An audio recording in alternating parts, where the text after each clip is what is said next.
رباك ربك جل من رباك ورعاك في كنف الهدى وحماك. مقلد اور غیر مقلد کا مطلب کیا ہے؟ ہماری کمپنی میں بھی کچھ لوگ ہمیں غیر مقلد کہہ کر گستاخ رسول کہتے ہیں. مقلد کہتے ہیں تقلید کرنے والے کو جو رسول اللہ صلی اللہ علیہ وسلم کے علاوہ غیر رسول کی بات کو، ہر بات کو حجت مانے اور بغیر دلیل کے تسلیم کر لے. نبی کا تو فرما دینا ہی دلیل ہوتا ہے.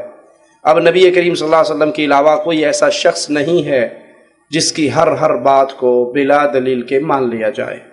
نہ اس کی تعلیم صحابہ کرام نے دی ہے، نہ اس کی تعلیم ائمہ دین نے دی ہے. خود امام ابو حنیفہ رحمۃ اللہ علیہ فرماتے ہیں کہ جب صحیح حدیث تمہیں مل جائے وہی میرا مذہب ہے.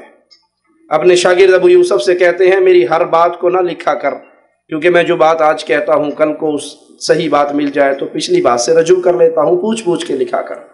امام صاحب فرماتے ہیں کسی کے لیے لائق نہیں کہ میری بات پر آگے فتویٰ دے دے جب تک یہ نہ دیکھے میں نے یہ بات کس بنیاد پہ کہی ہے. تو امام صاحب تو خود کہہ رہے ہیں نبی کی صحیح حدیث ہمارا مذہب ہے. تو نبی کے علاوہ اور کون سی معصوم ہستی ہے جس کی ہر بات بغیر دلیل کے مان لی جائے گی؟ اس کے الٹ مقلد کا الٹ جو ہے وہ غیر مقلد نہیں ہوتا، اس کا الٹ ہوتا ہے محقق یا متبع، اتباع کرنے والا. یہ اندھا ہے تقلید کرنے والا اور یہ اتباع کرنے والا ہے قرآن و حدیث کی. دن کا الٹ کیا ہے؟ رات. دن کا الٹ غیر دن تو نہیں ہے نا. چاند کا الٹ کیا ہے؟ سورج. چاند کا الٹ غیر سورج تو نہیں، غیر چاند تو نہیں.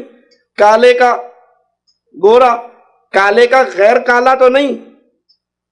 یہ اپنی عوام کو دھوکہ دینے کے لیے غیر مقلد کا نام استعمال کرتے ہیں. اگر یہ صحیح نام استعمال کریں متبع کا تو وہ کہیں گے بھی اسی انے کیوں لگے پھر دیں، سانو بھی دسو حدیث رسول کی ہے.